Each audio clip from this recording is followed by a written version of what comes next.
All right, it's 2020, and I kind of have some announcements to make. Welcome to the newest episode of SDW. Super Dario World! It's a me, Dario! Woohoo!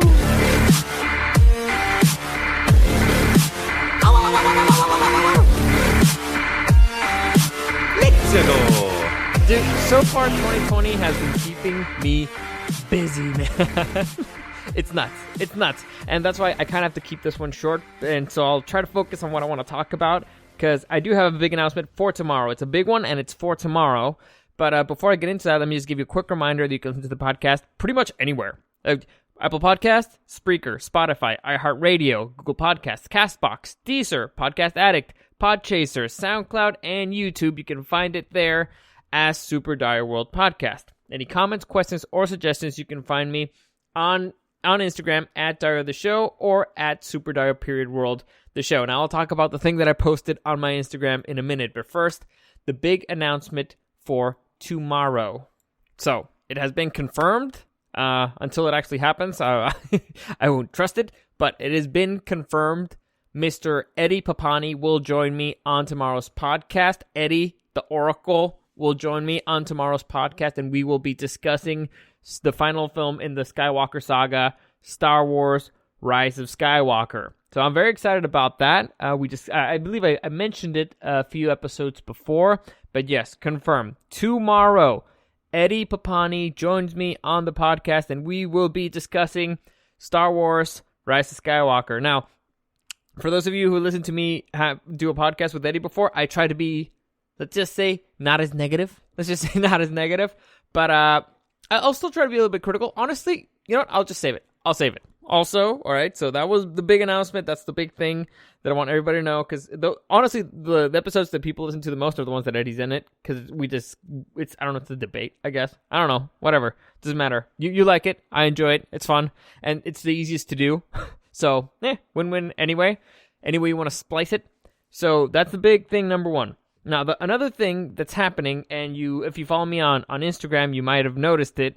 The radio station is doing an event called Dario the Bachelor. So, this will take place on Dave & Buster's.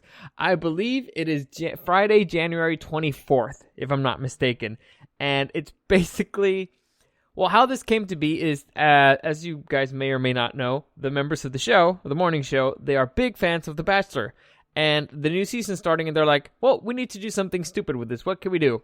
And lo and behold, something stupid standing right in front of them. Thank you very much. So we decided to make this event, Dario the Bachelor, where basically will be 10 chicks competing to go on a date with me. There will be, we're trying to condense an entire season of The Bachelor into a couple of hours. So there will be a trivia. As you guys know, I'm a big nerd, I'm a big geek. So there will be some geek trivia. There will also, since we're in Dave & Buster's, there will be some gaming. There will also, you know what, I'll save it. There's going to be some surprises there, but the one thing that it's pretty much guaranteed is that there will be a lot of ridiculous going on, and I am going to go all in on this, baby. I love the opportunity to do dumb stuff. So this as soon as they told me, I was like, all right, okay, I'm playing it straight. So this is something that's actually kept me pretty busy because I want to do promos for it. I want to do some stuff for it. If I'm going to do this, I'm committing to it. So that's something that I've been focusing on a lot. Another thing it's been taking up a lot of my time is, for those of you who don't know, the morning show has been on. It's on its 10-year anniversary. So we're having a big 10th anniversary show, which also requires me to do a whole bunch of stuff for it. Whole bunch of sitting and editing and doing a whole bunch of stuff. So I've been busy. 2020 has kept me more than extremely busy. But, you know what? I can't complain. I also have other two jobs, which I will be, honestly, I think I am about to quit one of them. Not the station. The station's still pretty cool. But one of the other ones, I think I already reached my financial goal that I wanted there. So it's like, all right, time to move on. It's time to move on to bigger and better, or just to be able to focus on this more. Honestly, it's ridiculous. It drives me nuts when sometimes I don't get the opportunity to record a podcast or to just load it. There's pros and cons to doing it at home again, as I realized. I just had to yell at somebody here at my apartment to leave. Basically what I said is, I don't want to kick you out, but leave. because I don't like having people moving around. It's distracting. It's a mess. I also wanted to keep this one short, so honestly, sorry if I was rude, but I needed you to get the fuck out. Honestly, sorry, not sorry. Anyway, where was I? What other announcement did I have? I think those are the three big ones. So yeah, tomorrow, Eddie Papani will be joining me. We will be discussing Star Wars: The Rise of Skywalker. If you want to check out Dario the Bachelor, you can just come out and look. Honestly, you can just come hang out and have a laugh. It'll be taking place on January 24th, Friday, January 24th. You can also get, I believe it's a free event, but don't trust me on that. Honestly, I don't know because I'm not buying tickets for it. I just have to show up. You can find more information on our website, rock1053.com. And you can also find tickets for the 10th anniversary party on the same on there, rock1053.com. So either one you want to go, you can do it right there. In the meantime, I'm busy doing stuff for that behind the scenes. So I don't want to say I'm going to take a step back from the podcast, but I might because there's a lot on my plate at the moment. I'll still try to keep doing it because I enjoy doing it. And you know what? I'll be positive. I'll be like, you know what? I'll get my act together. I'll get things done, and things will work out. Things will work out. Anyway, another thing that I really want to talk about, which was one of my favorite things ever, and I think it kind of, whenever I get an opportunity to say, you know what, this kind of proves that I might be right, I'll take it. And this is one of the things that I think kind of proves that I might be right. The Golden Globes. Did you guys see the Golden Globes? Honestly, doesn't matter, most of it. It's the Ricky Gervais thing. Now, if you listen to my previous podcast, my predictions for 2020, one of my predictions was this year will be the death of PC culture. Why? Because I think it was a buildup of things, and also it had a lot to do with work the comedians did last year. For example, Dave Chappelle threw the biggest and hardest hit on PC culture with his comedy special Sticks and Stones. He just like went savage on them. That was continued by Bill Burr's special Paper Tiger. Also taken he took the next hit. Comedian Joe Rogan has been consistently criticizing PC culture, and honestly, I think he's probably the biggest hitter because he has the biggest podcast out there, and he does it consecutively. Dude's just a reasonable person, and so he's been doing that attack regularly. But the knockout punch, the greatest thing probably ever, well, not ever, but a great way to start, the best way to start the decade was Ricky Gervais in the Golden Globes. If you guys didn't see it, I highly recommend you see his opening monologue. I'm not going to go through every joke, but honestly, I probably won't go through any jokes. But yeah, go through his opening monologue. It was great. He destroyed everybody. And then, honestly, there's few things in life that I enjoy more than seeing a hypocrite being called out for being a hypocrite to their face. And this dude did it in a room full of the Hollywood elites. He called them out for being hypocrites to their faces.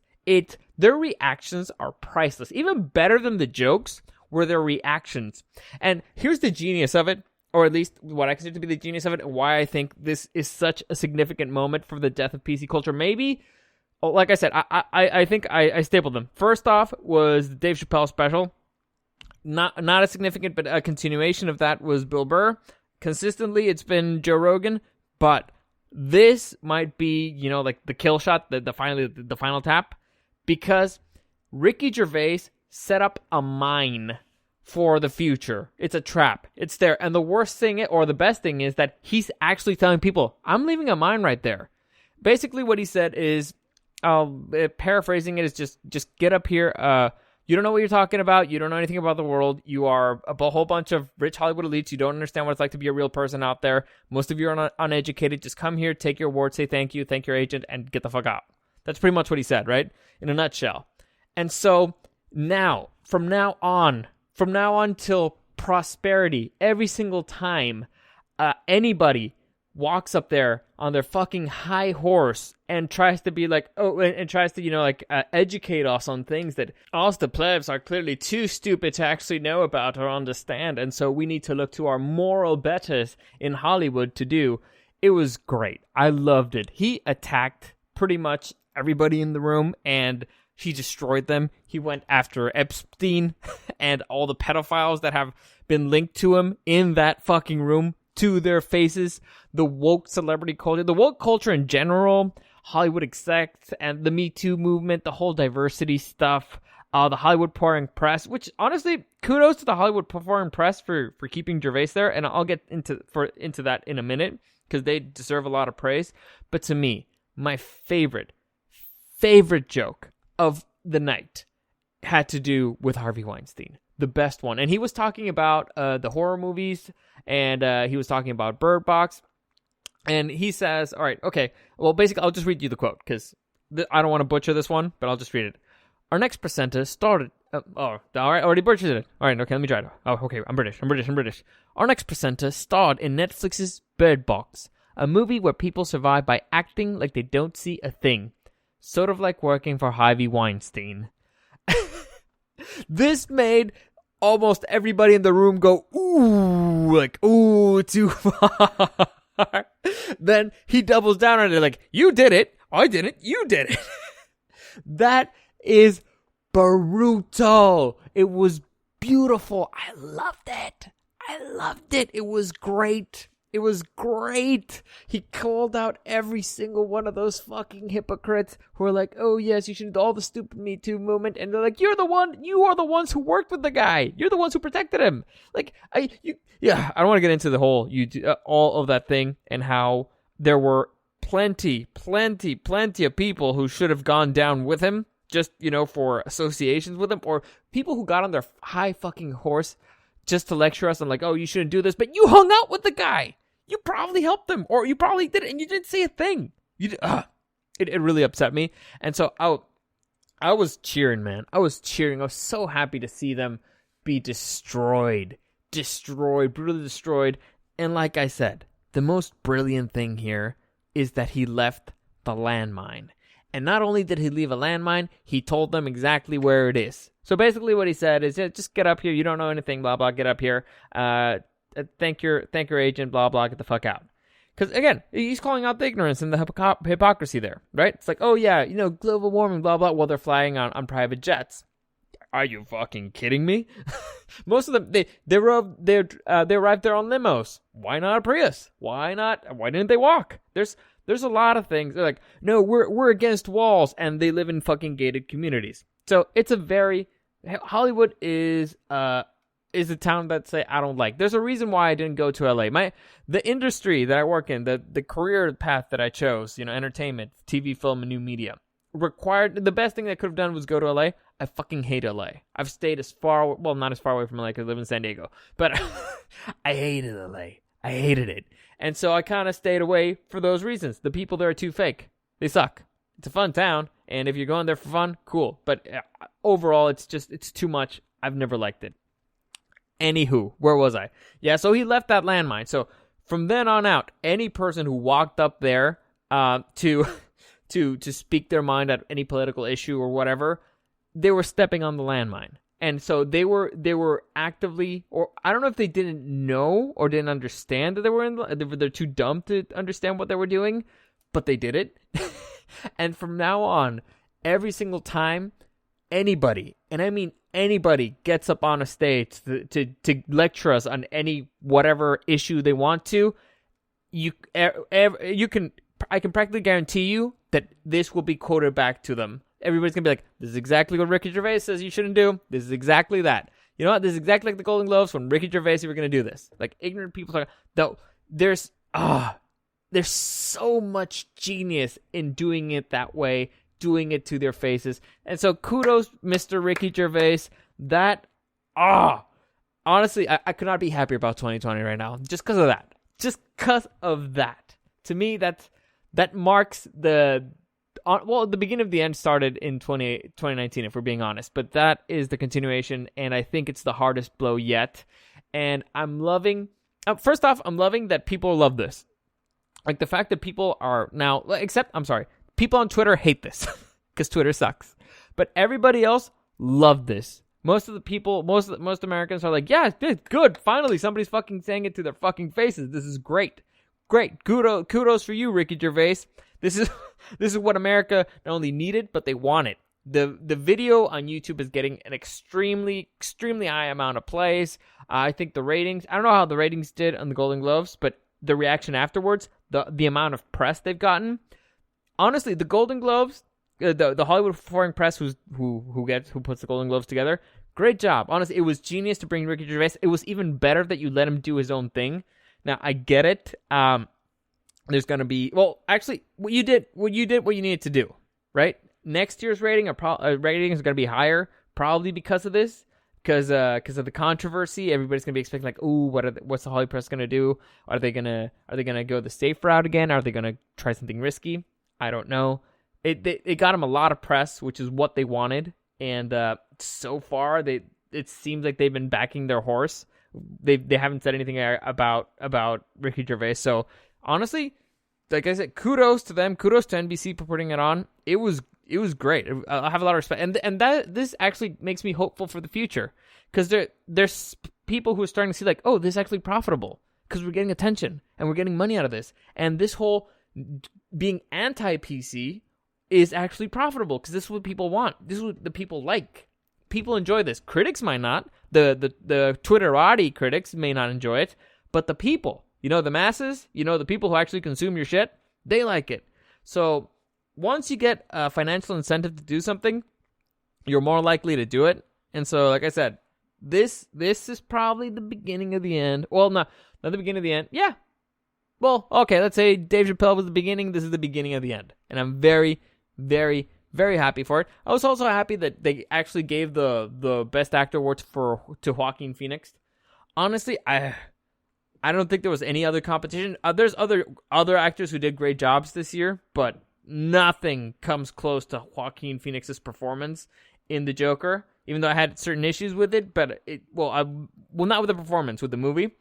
But dude, just oh my god, his performance, he just blew that one out of the park, man. It was insane. It was not only the best performance of the year, it may be one of the greatest performances of all time, with a character that another actor already had one of the greatest performances of all time. So you get brownie points for that. You get extra brownie points on that one, at least on my book, because it's really hard to reinvent a character that was already made and that was already performed by somebody else in such a masterful way. Which, by the way, it was already played by a great actor in a masterful way before that. So Jack Nicholson did an amazing, amazing job. Heath Ledger did his own thing, blew him away. And now Joaquin Phoenix did his own thing, blew everybody away. So kudos to him. I was also pleasantly surprised to see that it was I did not expect this, that Brad Pitt won the Best Supporting Actor. Honestly, I did not see it coming. Mainly because the Once Upon a Time in Hollywood. Well, wait, before I get into Once Upon a Time in Hollywood, the reason why I was worried that Joaquin Phoenix might not win is because the movie got a lot of hate, particularly on Twitter, particularly in the media. They were saying like, "Oh no, this whole incel culture thing. You're just trying to elevate killers and blah blah blah." And so a lot of people were worried about that. But I mean, my argument there was you haven't seen the movie. A lot of the people criticizing the movie hadn't even seen the movie because the movie wasn't even out yet. You didn't even know.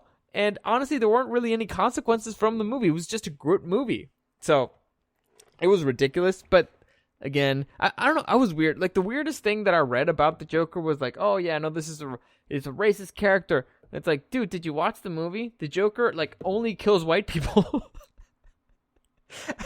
I guess, I mean, if you're saying that he's racist against white people, it's an argument, but oh man, people are so stupid. Anyway, so going to the Once Upon a Time in Hollywood thing, honestly, I think DiCaprio's performance was better, or at least his character was a little bit more interesting. But the reason why I was surprised that Brad Pitt won something, Brad Pitt has had a weird career. Like, I think he, in a way, has been shunned from awards because he's just kind of like too cool of a dude, and that thing how do I say it transmits into his character. But I don't really think it's his fault. I think it has to be more the way he's directed. Now, let's say for example, Leo DiCaprio, he's also a cool dude, for example, right? But all his characters tend to be kind of different, and I think that has to do with the fact that the first major role he had was What's Eating Gilbert Grape.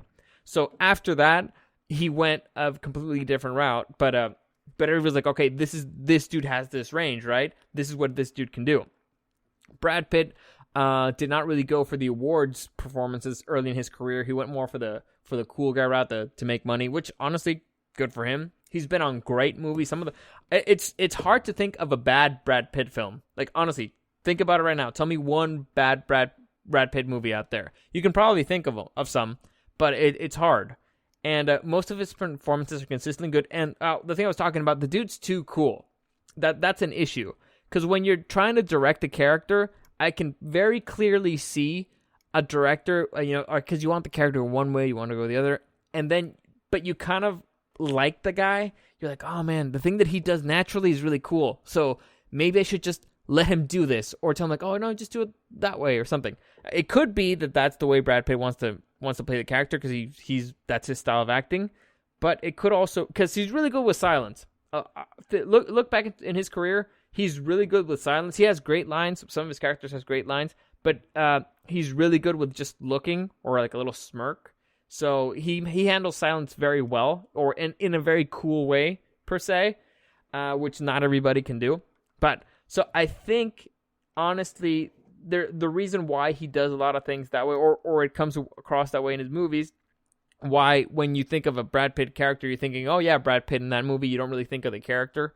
Is because, yeah, he's too cool. And directors are like, oh man, that's cool. I want that to be in my film, so I want him to do it this way. Or just try to go that way. So I think it has to do with that. But still, him getting recognized for this particular role, like I said, I thought DiCaprio's character was a little bit more interesting. His performance was a little bit more interesting. But Once Upon a Time in Hollywood is kind of, this is not my analysis, but I agree with it. And because somebody else explained it a little bit more eloquently, and I checked out that analysis. It's kind of like Quentin Tarantino's love letter to the loss of masculinity in film, and the most masculine character in that movie is Brad Pitt's character.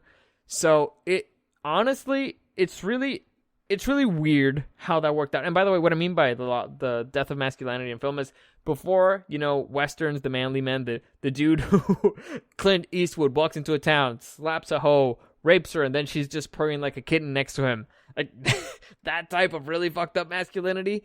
Well, Tarantino's a big fan of spaghetti westerns. I don't know if you've noticed in his style of film. And so the movie is about a Western star that his career has gone awry and Hollywood is going in a different direction, and he doesn't have a place in it anymore.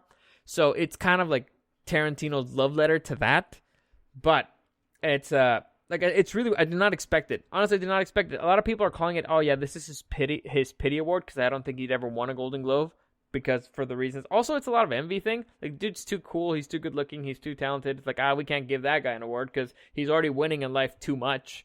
He's already winning in life too fucking much. But I don't know. It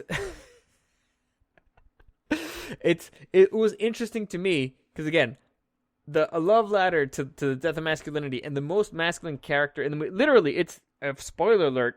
One of the greatest tragedies in Hollywood was avoided because of masculinity. If you think about it, that's like the gist of the film. And so it's how masculinity can save you, and he's the embodiment of that. So the fact that the Hollywood Foreign Press recognized that and gave him the award for that, and gave Joaquin Phoenix for such a controversial character that was so not PC, and they're giving these awards to non. Also, they balanced it out with the other PC stuff. But to me, like I said, that plus Ricky Gervais, the fact that they didn't fire Ricky Gervais. Do you guys remember? I don't know, all the way back to last fucking year, and the Oscars that didn't have a host because Kevin Hart got fired for stuff that he tweeted out years ago, jokes that he made like almost 8-9 years ago. He got fired by the Oscars. Ricky Gervais got in a Twitter fight about, I think, transgenders like a week ago, and still the Golden Globes back their boy. They backed their horse. So, like I said, to me this is a great sign, and I love it even more because I think it's going to prove my prediction right. This is the beginning of the end of PC culture. 2020 will get the big RIP PC culture, and things will go back to normal. People will stop being such oversensitive little bitches, and I'm excited for it.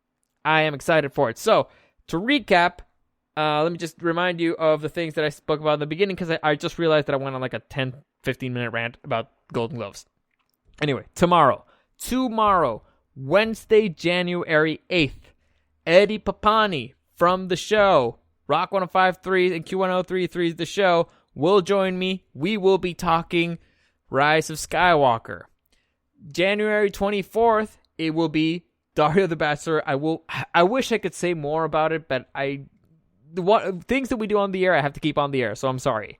I remember the other thing that I forgot. Tomorrow, on the show, on the morning show, Rock 105.3, I will be, every year I make most anticipated geek movies of that year, all right? I make that list.